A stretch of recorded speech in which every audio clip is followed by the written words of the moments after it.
안녕하세요, 정주현장입니다. 자, 오늘도 이제 마무리된 케이스가 있어서 또 한번 보여드리려고 카메라를 켰습니다. 치료하면서 인비절라인으로 많이 좀 유명해진 게 이제 개방교합을 치료하면서 많이 좀 유명해졌는데, 오늘은 이제 또 다른 개방교합을 또 갖고 왔어요. 그러니까 이제 개방교합도 여러 가지예요. 보시면은 이분 같은 경우는 이렇게 앞니가 하나도 안 닿아요.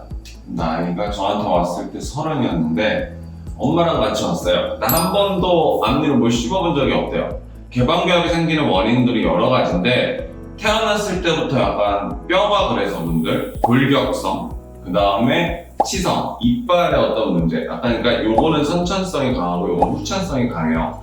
근데 이분 같은 경우는 어머니랑 환자분이랑 상담하면서 대화를 계속 했어요. 대화를 계속 했는데 이제 이분이 두 가지 습관이 이제 의심이 됐는데, 하나는 혀를 내민다거나 아니면 어렸을 때 손가락을 빠는 친구들. 그런 친구들은 어렸을 때는 뼈가 물렁물렁하기 때문에 습관 같은 게 있으면 샤륵 이렇게 해가지고 막 만들듯이 물렁물렁하게 되면 그게 굳어져 버려요. 나중에 굳으면 똑같이. 근데 이분 같은 경우는 전형적인 약간 딱 손가락 빠는 그런 형태예요. 그걸 저희가 어떻게 아느냐? 옆에서 보면은 이쪽 어금니들은 완벽하게 물려요. 근데 뭔가 손금니부터 양상이 약간 위에 치아들은 약간 이렇게 올라가고 아래 치아들은 약간 이렇게 내려가요. 그러면 어떻게 되냐? 결국에는 어금니 쪽은 잘 늘고 어렸을 때 이걸 계속 하니까 아래 치아들은 손가락에 눌려서 계속 내려가는 거고 위에 치아들은 올라가는 거예요. 그럼 이런 경우에는 치료를 했을 때 어떻게 해요? 원상 복귀만 시켜주면 돼요. 앞니만 이렇게 닫아주면 돼요. 왜 제가 전에 치료했던 개방교합 중에 막 어금니들을 안 닿게끔 해가지고 하악을 막 회전해가지고 무턱인 친구들 이렇게 돌린 친구들이 있거든요. 그런 거랑은 완전 다른 케이스예요. 요게 이제 클린책인데, 앞니들 제가 어떻게 치료했나 볼게요. 말 그대로 그냥 닿는 거예요. 이렇게 해서. 그러니까 인비절라인 자체에 위에 치아들을 빼내는 어떤 장치가 있어요. 빼내는 이제 어태치먼트가 있는데 영어로는 extrusion이라고 하는데, 그거에 특화된 붙이는 게 있어요. 그럼 제가 그거를 앞니 쪽에 이렇게 다 써있기를 multi-tooth라고 써있죠. 여러 개의 치아, multi-tooth. 여러 개의 치아를 한꺼번에 내릴 수 있는 얘네만의 어떤 시스템화된 게 있어요. 그래서 그거를 그냥 믿고 바로 이제 처방을 했고, 약간 이분 보면은 개방교합을 그냥 이렇게 열린 게 아니고 약간 이렇게 열렸어요. 그러니까 어떻게 했겠어? 이렇게 했겠죠. 네, 어렸을 때부터. 그러면은 그 치료 경과를 한번 볼게요. 자, 이분이 처음에 9월에 시작해서 딱 한 1년 정도, 1년 좀 못했어요. 그때 갑자기 뭘 씹기 시작하죠, 앞니를. 근데 딱 보듯이 왼쪽이 아직은 좀 덜 다쳤어요. 왼쪽이.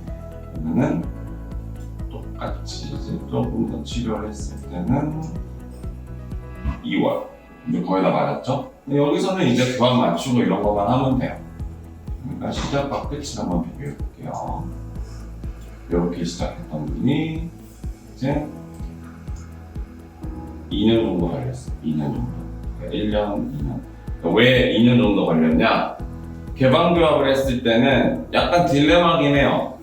앞니가 닿아야 되는데 앞니가 너무 또 세게 닿으면 어금니가 안 닿아요. 그래서 요거를 개방교합이 재발이 안 되게끔 하려면 교합을 미세하게 잘 맞춰줘야 돼요. 그래서 요분 같은 경우는 한 1년 2개월 정도 했고, 지금 뭐 유지기간이 꽤 됐는데도 뭐 재발이나 크게 그런 건 없어요.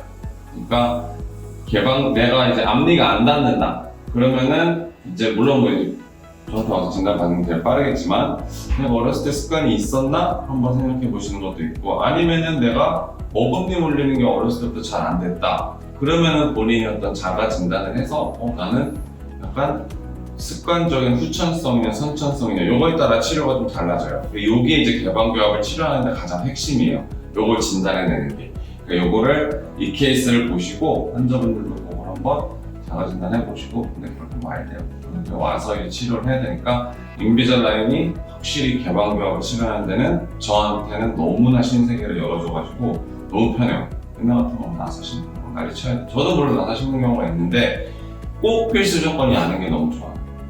이거를 케이스 보시고 한번 다시 한번 진단을 받고 스스로 치과 한번 가보시면 좋을 것 같아요. 자, 오늘은 개방과 한 4, 5탄 됐나? 그 정도 해서 이제 마무리하겠습니다.